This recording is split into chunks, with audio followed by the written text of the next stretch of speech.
La cultura egipcia tomó forma alrededor de una serie de templos religiosos, construidos en sitios cuidadosamente escogidos a lo largo del Nilo. Para los sacerdotes egipcios, toda forma en el universo que crece hacia afuera necesita un receptáculo que permita su desarrollo en el tiempo. Los templos fueron los receptáculos que permitieron el desarrollo de su civilización. Cada templo expresó una toma de conciencia distinta sobre el universo. Su objetivo era comunicar los distintos principios fundamentales a su sociedad, las distintas verdades. Esto permitió que cada templo actuara como un órgano distinto en el cuerpo del país, con una función distinta, dedicado a enseñar y a explorar un tema religioso distinto. Así entendían a las casas de Dios. Por miles de años, las fronteras del reino de los faraones en Egipto, discípulos de la sabiduría de los sacerdotes del Ojo de Horus, fueron respetadas por todos los imperios de Asia. Nunca quisieron ampliarlas, y en su interior existió un remanso de paz contra la anarquía universal. El ocaso comienza con la desaparición de sus más altos sacerdotes en el paso del Mar Rojo tras Moisés, el último de sus grandes iniciados, y termina con el caos, la destrucción de sus templos y el exterminio ocasionado por el persa Cambises II. Cuando muere Ciro, el más grande gobernante de Asia, quien mantuvo una relación de paz y respeto con Egipto, asciende su hijo Cambises II a mandar sobre el más poderoso ejército de ese momento. Un cruel y brutal tirano, odiaba la sabiduría, la estabilidad y el poder de los faraones. Obsesionado con probar que sus dioses eran más poderosos, en el año 525 a.C. invade a Egipto. Asesina a Psaméticus III, el último faraón nacido legítimamente en estas tierras, y a la mayoría de los sacerdotes de la Escuela de Misterios de El Ojo de Horus. Los templos son arrasados y quemados sus papiros con la sabiduría almacenada durante muchas generaciones.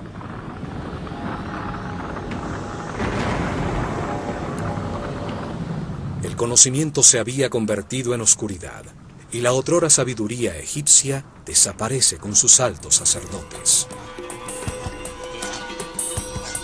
Cambises II establece un cruel vasallaje que duraría 200 años, hasta la llegada en el año 332 a.C. de Alejandro el Grande, quien es recibido como un salvador por los egipcios. Alejandro ordena la reconstrucción de sus templos, y a su muerte, Ptolomeo I, uno de sus generales, dio comienzo a las dinastías ptolemaicas que reinarían por casi 300 años. El templo dedicado a Hathor, que ya existía en Déndera desde el año 5400 a.C., fue reconstruido por los reyes macedonios, como un método piadoso para legitimizar su poder.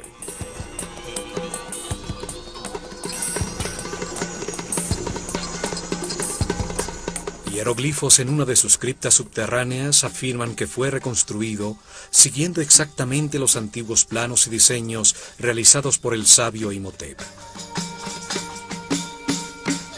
El complejo religioso de Déndera está situado a los 26 grados norte de latitud. Allí comenzaba un antiguo camino que conduce al Mar Rojo. Un poco más al sur, posteriormente se construiría Tebas. En los albores de su civilización, en la noche estrellada de un solsticio de verano, en un terreno sobre el Nilo cuidadosamente escogido por su relación con las estrellas, se realizó una ceremonia llamada Putzer. El faraón de Egipto y el sumo sacerdote de la Escuela de Misterios de El Ojo de Horus, rodeados por todo su pueblo, encontraron en el cielo un grupo de estrellas sobre el polo norte del planeta.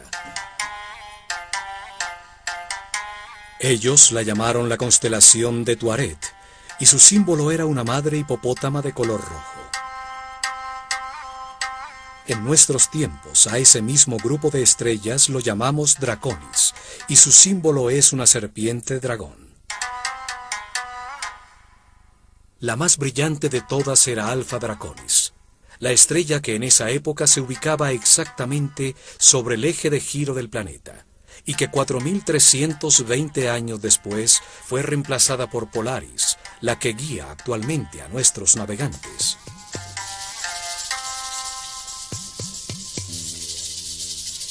El avance del sistema solar en su giro alrededor del centro de la galaxia determina que durante ese ciclo de 25.920 años, 6 distintas estrellas brillen sobre el polo. La estrella sobre el polo representaba en el cielo a la fuerza materna fundamental, la que generó la sustancia que permitió el desarrollo de la vida en el universo, el principio femenino que llamaron Hathor y a la que se consagró este templo. El faraón y el sumo sacerdote templaban una cuerda entre 2 estacas, orientándola exactamente hacia Alfa Draconis. La sacerdotisa del templo con un mazo de oro clavaba las estacas, definiendo así el eje del templo, la columna vertebral que luego organizó sus santuarios. Colocaron las piedras de las 4 esquinas que determinaron los límites del muro protector del complejo, una altísima muralla para mantener alejado el enemigo de la vida que deseaba perpetuarse eternamente. Localizaron hacia el norte su puerta principal, el último de una serie de pórticos que, partiendo del Sancta Sanctorum del templo de Hathor, enmarcaban el segmento de cielo por donde aparecía Alfa Draconis, facilitando encontrarle en las noches para registrar sistemáticamente sus movimientos. Esa misma noche, pero mirando hacia el este, encontraron también otra estrella a 90 grados de la anterior. La llamaban Sirio, y era el símbolo de Isis en el cielo. En su honor localizaron el eje de un segundo templo que determinó la segunda puerta del complejo. La puerta del templo de Isis enmarcaba el sector del cielo por donde ascendía la estrella Sirio, y luego aparecía el sol el 21 de junio, día del solsticio de verano.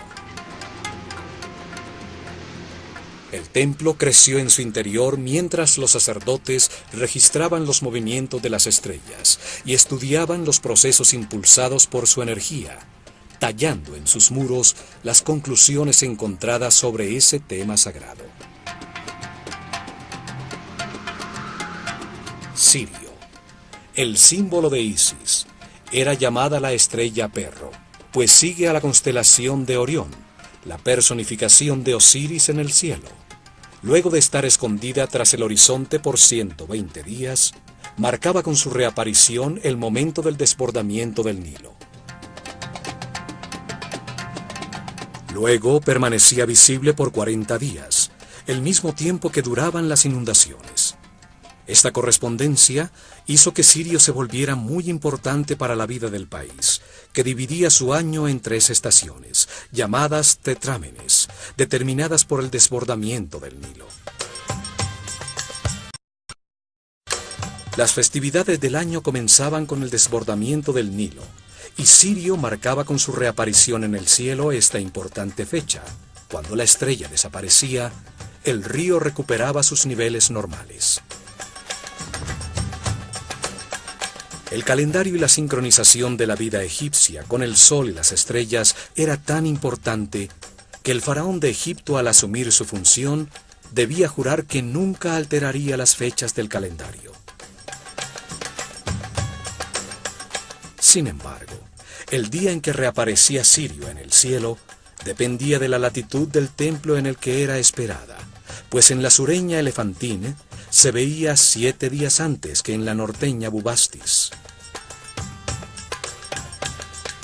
Por esto, los sacerdotes también utilizaron el sol como reloj para determinar la duración del año, pues el solsticio de verano coincidía con la reaparición de Sirio. Frente al horizonte del templo de Isis, primero ascendía Sirio en el cielo, y luego aparecía el sol. El día del solsticio de verano, al amanecer, Sirio y el sol marcaban en un reloj cósmico el comienzo del año nuevo egipcio. En una ceremonia en la azotea de este templo, se encendía el fuego nuevo para todo el país.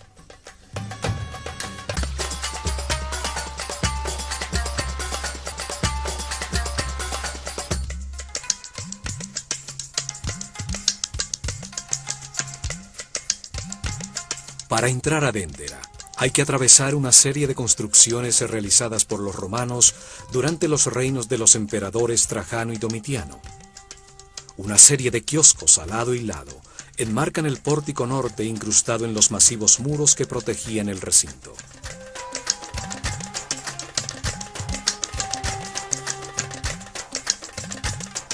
Al atravesar el pórtico aparece al fondo, con su eje principal orientado hacia el norte, la fachada con las 6 columnas jatóricas del imponente templo principal, dedicado al estudio de las estrellas. Muy cerca, a la entrada del complejo, se encuentra una capilla dedicada al nacimiento de Horus, construida por los romanos durante el reinado del emperador Augusto. Allí se celebraba el momento de la iluminación, cuando Isis tiene simbólicamente el hijo de Osiris. En sus muros están talladas las escenas de amor de Isis y Osiris, el nacimiento y la presentación del niño, y la escena de este en la rueda de alfarería cuando Dios le da su forma material.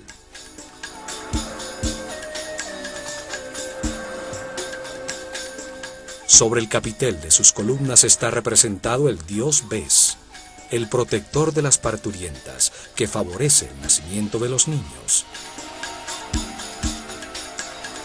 Al sur de esta capilla se encuentran las ruinas de una basílica cristiana construida en el siglo V después de Cristo, época en que fueron cuidadosamente destruidos en los muros de los templos los rostros de los personajes sagrados.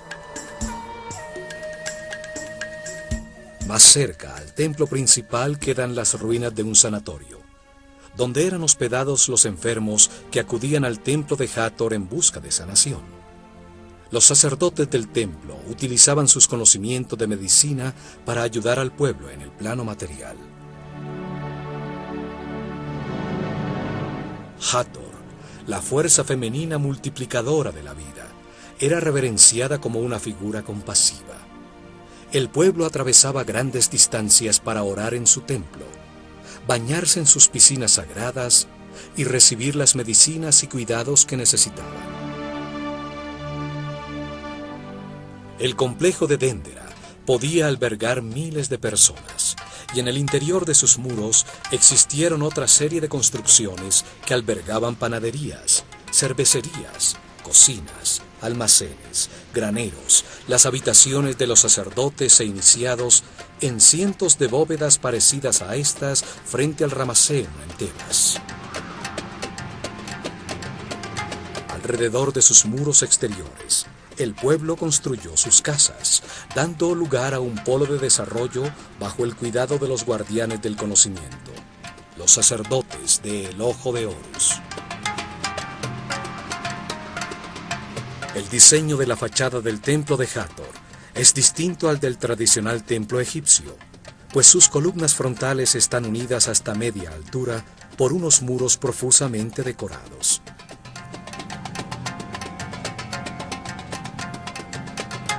Se accede a través de las 18 columnas del Salón de la Vida, que sostienen un altísimo cielo raso, totalmente tallado con información sobre los astros y sus movimientos. La bóveda de los cielos, sostenida simbólicamente por las columnas de Hathor.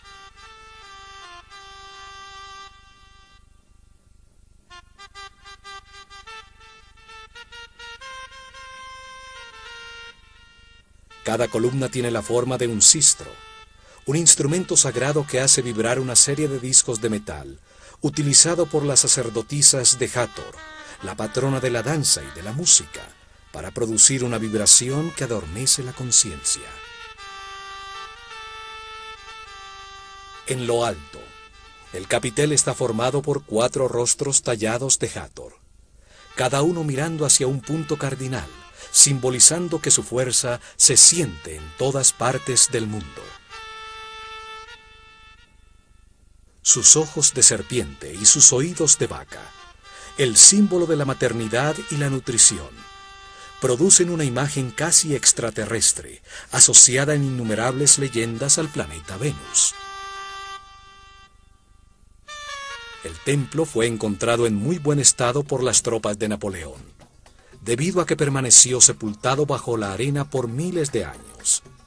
Se convirtió en refugio para las tribus nómadas, que con sus hogueras ahumaron los colores del precioso cielo raso.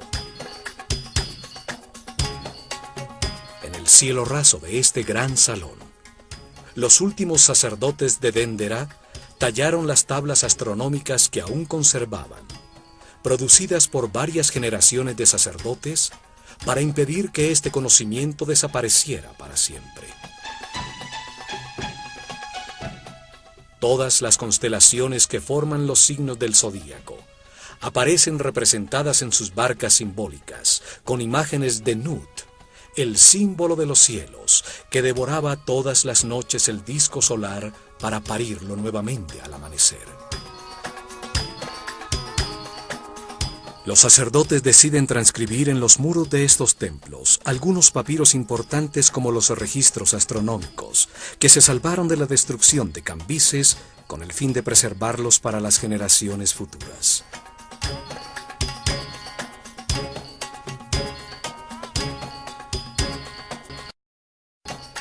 En este salón, llamado la Casa de la Vida, los escribas trabajaban en los papiros sagrados, los tratados teológicos, las oraciones de los rituales, las tablas de registro astronómico.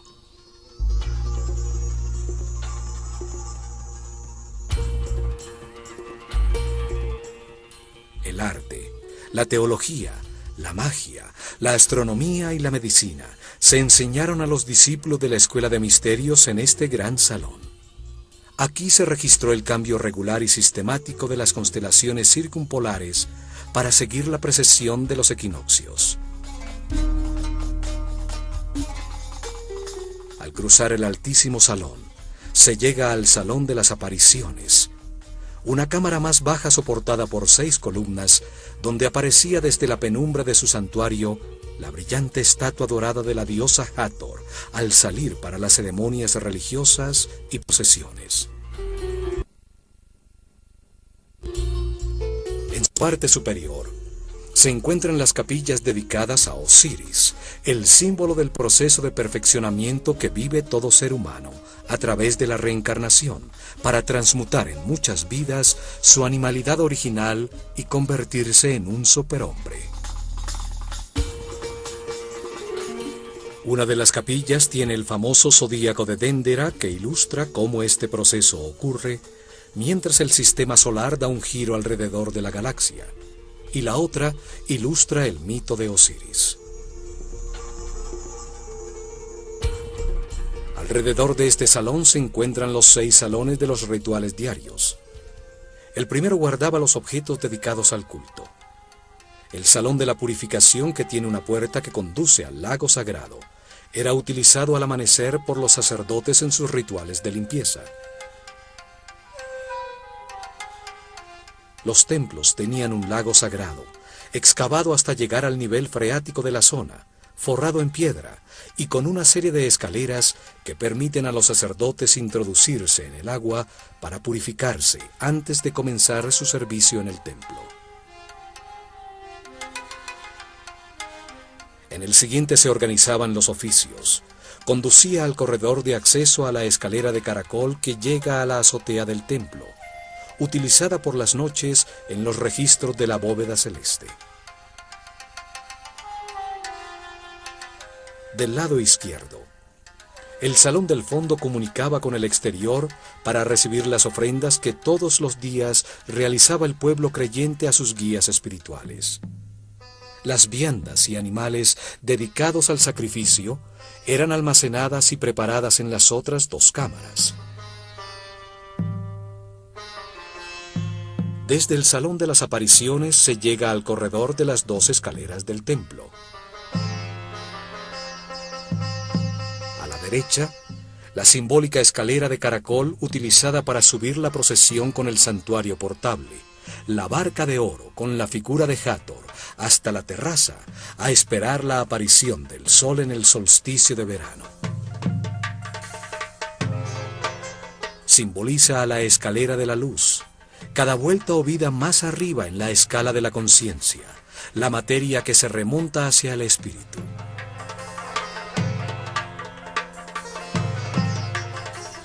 Y a la izquierda se accede a una larguísima escalera recta por donde bajaba la procesión trayendo el fuego nuevo. La recta escalera que simboliza el espíritu que desciende nuevamente a la tierra para condensarse en la materia, con el objeto de vivir experiencias que le permitan comprender el universo. Al atravesar este pórtico, se llega a la antecámara del santuario donde ardía el fuego, el instrumento de los dioses, la primera sustancia elemental de la materia. Allí se realizaban las ofrendas a Hathor, el principio femenino gestor de la vida en el universo.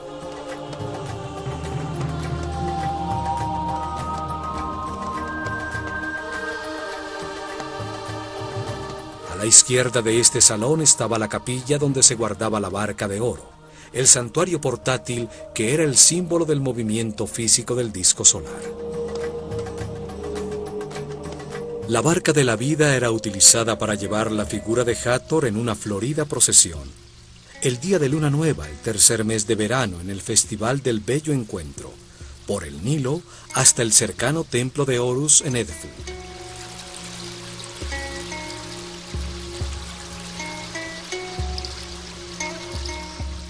Un espacio abierto, sin techo, comunicaba también con la antecámara del santuario. Frente a él existía la llamada capilla pura o abete.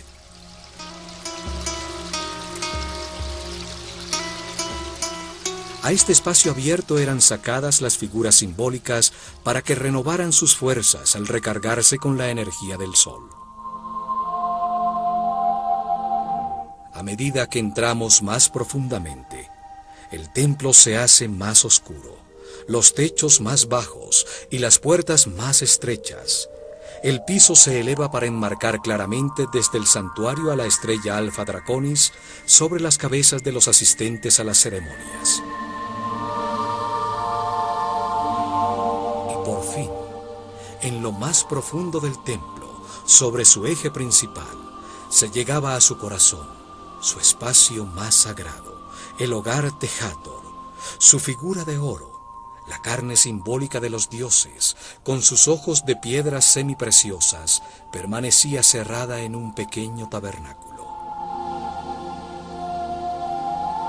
Aquí solo podían entrar el faraón y los más altos sacerdotes de la escuela de misterios del Ojo de Horus, después de una intensa ceremonia de purificación con agua.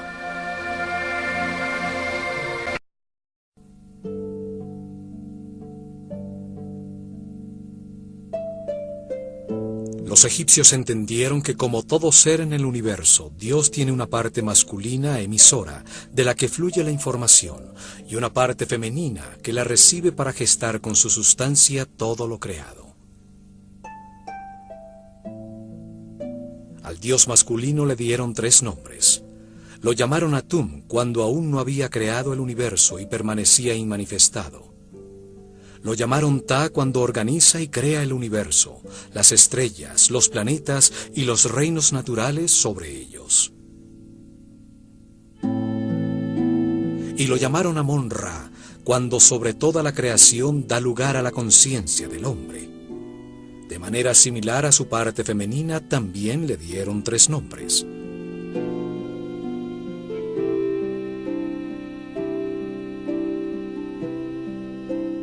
La llamaron Nun, cuando era una sola sustancia homogénea, virginal, sin forma, en estado de perfecto equilibrio, el líquido amniótico del universo inmanifestado. La llamaron Sekhmet cuando se polariza en 2 fuerzas opuestas que la transforman en una sustancia radiante, en fuego, un principio multiplicador en movimiento que gesta a Nefertum, el universo que reconcilia y armoniza temporalmente a las fuerzas opuestas. El fuego produce el movimiento, el tiempo, el espacio y su intensidad que coagula, produce los estados sucesivos de la materia, el aire, el agua, la tierra y por último la fuerza de la vida, representada por Hathor, la sustancia que gesta y multiplica las conciencias que experimentan el espacio-tiempo. Y la llamaron Mut, cuando gesta a las 4 fuerzas que impulsan la conciencia evolucionante del hombre. Las 4 fuerzas son Osiris, Isis, Set y Nephthys. Entendiendo así a Hathor, ella es la barca de la vida, la barca de la luz, representa el amor, la gran matriz de las conciencias del universo, la barca del norte que contiene el principio de toda la naturaleza. Aquí, en su tabernáculo, Hathor, la fuerza de la vida, recibía las oraciones de quienes querían prolongarla o sanarla. Alrededor de su Santa Santorum, accediendo por un corredor perimetral contra los muros exteriores del templo, había una serie de capillas, espacios sagrados dedicados a todas estas fuerzas fundamentales. Estas capillas eran localizadas desde el exterior por las tallas de sus símbolos sagrados en el muro exterior del templo, y permitían que el pueblo que no podía entrar, allí solo entraban los sacerdotes y los iniciados, orara y pidiera ayuda a las fuerzas fundamentales del universo. A la derecha de la capilla del oído de Hathor, 2 capillas comunicadas estaban dedicadas a la adoración del único Dios, el creador de la conciencia del hombre, el que está en todas partes, Amon-Ra, con sus símbolos también tallados en el muro exterior.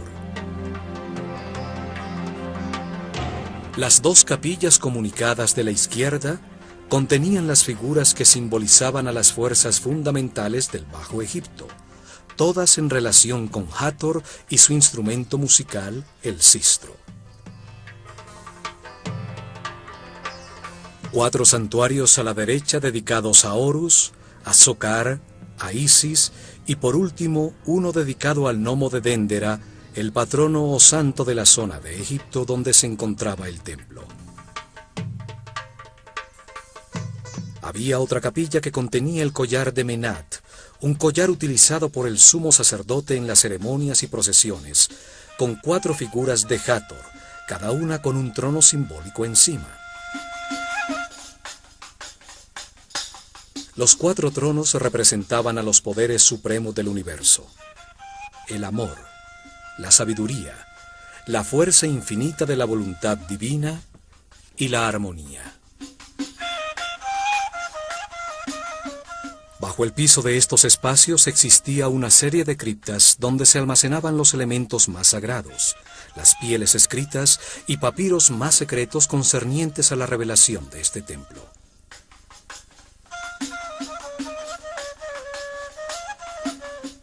Esta cripta tiene unos misteriosos bajorrelieves de Horus que sostienen una especie de flor con una serpiente en su interior.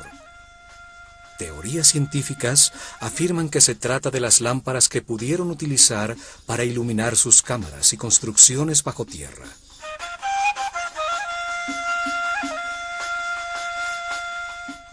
Al ascender por la escalera recta, se llega a la azotea, el espacio dedicado al registro de la bóveda celeste. En la esquina suroeste de la terraza se encuentra el kiosco donde los sacerdotes esperaban la aparición de las estrellas y la salida del sol en el nuevo año, que encendía con sus rayos el fuego nuevo. En este pequeño cobertizo, los sacerdotes se reunieron en las noches a dividir la bóveda celeste en secciones llamadas gnomos, con el objeto de identificar los movimientos relativos de la bóveda celeste y del planeta. Los sacerdotes de Déndera eran llamados los Kabirim, los medidores del cielo. Ellos registraron la primera carta celestial, la que marcaba las posiciones relativas de los Mazarots, los fuegos del cielo. La astronomía comenzó en Déndera. Astro significa estrella. Astronomía significa logos o conocimiento de las estrellas. Por esta terraza se llega a las dos capillas dedicadas a Osiris, el principio divino que simboliza la evolución a través de la reencarnación de todo ser humano. En ellas se describe el mito cuando su hermano Set, por quedarse con su reino y su mujer, Isis, lo corta en 14 pedazos y arroja las partes de su cuerpo por todo Egipto. Las tallas muestran el momento en que Isis, después de reunir sus pedazos, suspendida en el aire bajo la forma de una hembra halcón, sobre el falo de Osiris, logra en una comunión espiritual quedar embarazada para dar a luz a Horus.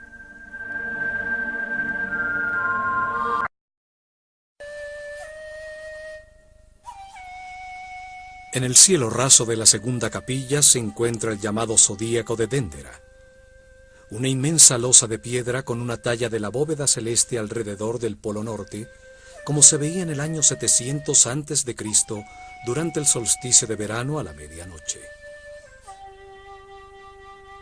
Es una copia de la losa original, de la que se enamoró Napoleón al entender su profundo significado, y que hoy se encuentra en el Museo del Louvre en París. En una capilla como esta, en este mismo sitio, durante miles de años, los sacerdotes de El Ojo de Horus estuvieron actualizando periódicamente sobre un papiro un mapa de los cielos como este. Cada solsticio de verano, año tras año, por miles de años, marcaban la posición relativa del sistema solar y de la Tierra.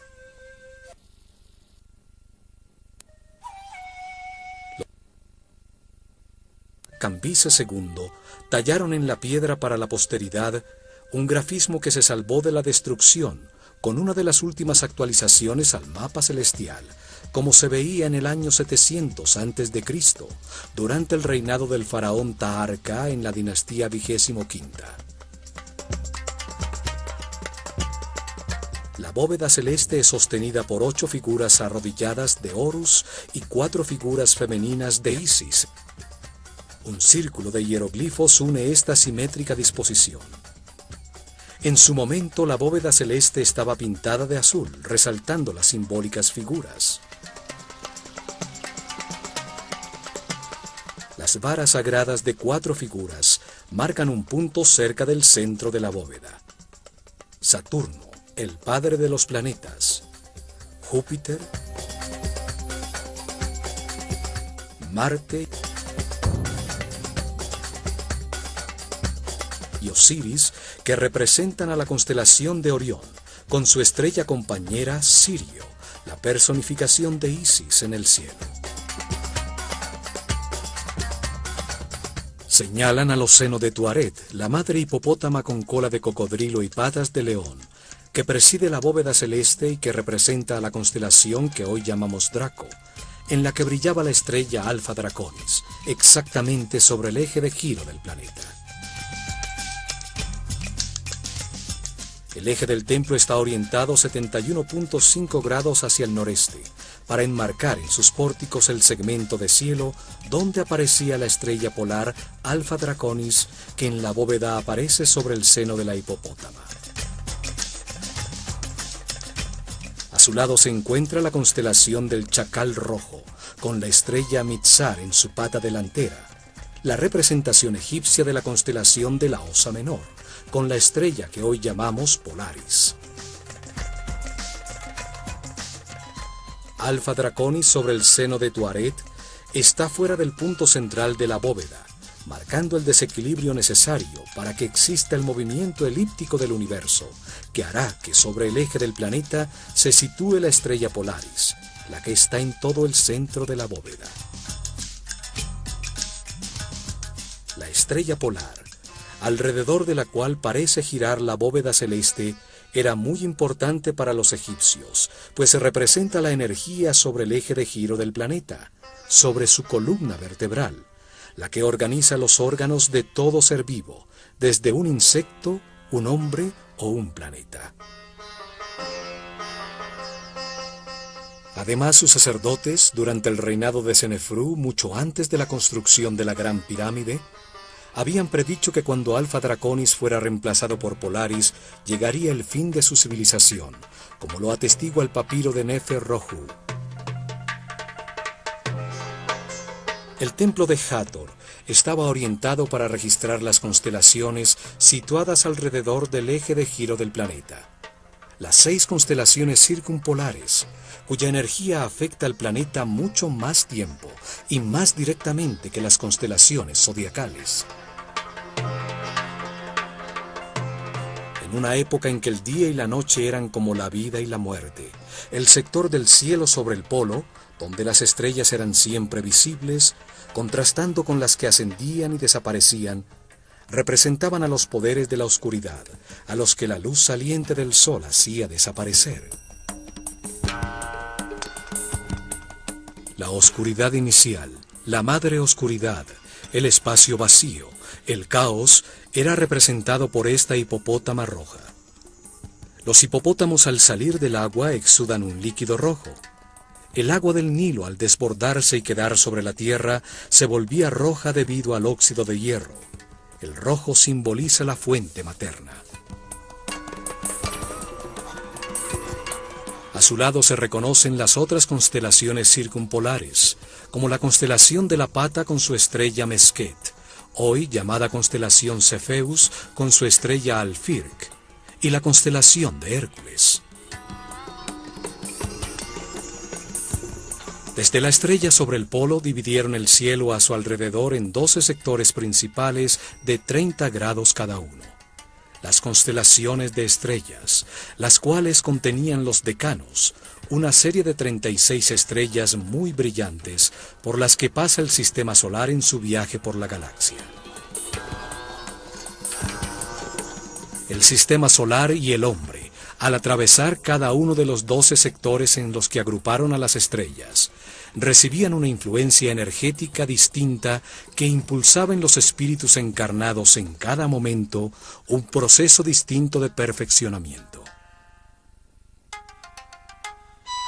Para explicar qué proceso impulsa cada grupo de estrellas, lo simbolizaron con un animal que representa un nivel evolutivo distinto de la conciencia, en su camino de reencarnaciones para la adquisición de sabiduría a través de la experimentación en un universo de polaridades contrastantes, de luz y oscuridad. El círculo de animales o zodíaco. El cangrejo de Cáncer simboliza el yo siento, el animal que se retira a su pequeño hueco de agua a digerir su alimento espiritual, cuando la conciencia se mueve de manera incierta y comienza su proceso evolutivo, experimentando por primera vez con los sentidos. Los gemelos de Géminis simbolizan el yo pienso, el deseo de aprender y explorar, con la dualidad necesaria para encontrar la verdad, el conocimiento y la experiencia a través de los opuestos, de las experiencias contrastantes.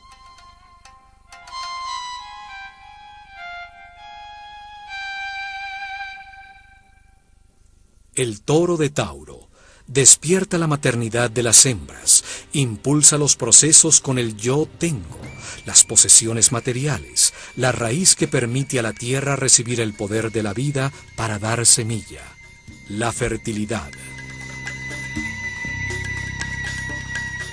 El carnero de Aries representa la toma de conciencia de su ser, el yo soy, la fuerza que resiste las durezas de la vida y convierte la roca en cristal. La materia que se domina a sí misma y se vuelve transparente. Es el poder procreativo que pone la vida en movimiento. La primavera.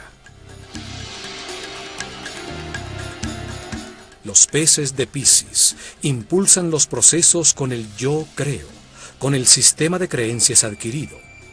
Es cuando se sumerge en la inconsciencia para buscar el origen de sus palabras y acciones.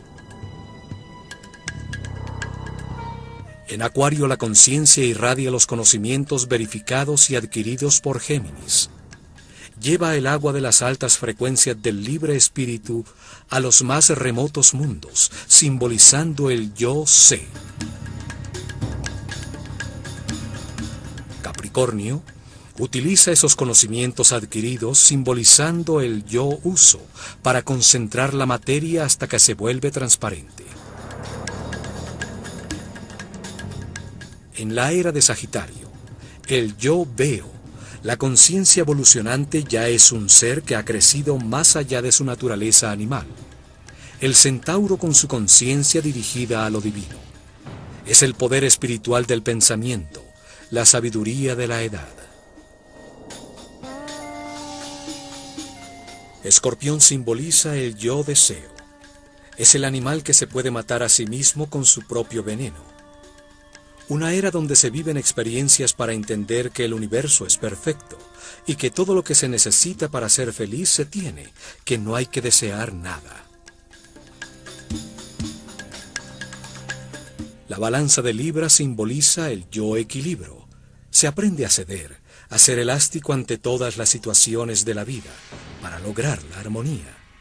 Todas las experiencias son medidas, se conserva solo lo valioso. Virgo simboliza yo analizo.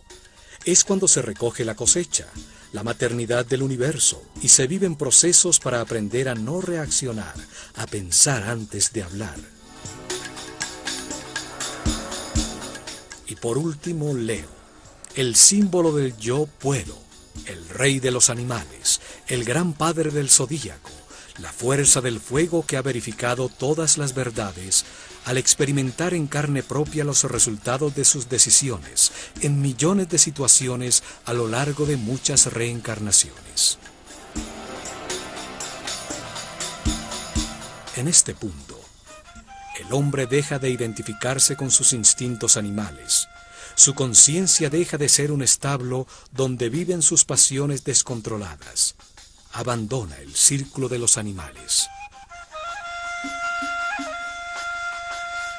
Leo se proyecta sobre Cáncer, la puerta a la siguiente escala del universo, donde como guía de los procesos de otras conciencias se experimentarán situaciones de más responsabilidad para continuar en el camino de perfeccionamiento de regreso a Dios. El proceso evolutivo se cumple cuando a lo largo de muchas reencarnaciones se han recibido las 12 energías fundamentales y se han experimentado los distintos procesos que éstas impulsan. El signo zodiacal bajo el que muere el hombre será el signo bajo el que nace en su siguiente reencarnación. Se experimenta con distintas personalidades, bajo la influencia de distintas fuerzas, a medida que el sistema solar avanza en su giro por la bóveda celestial.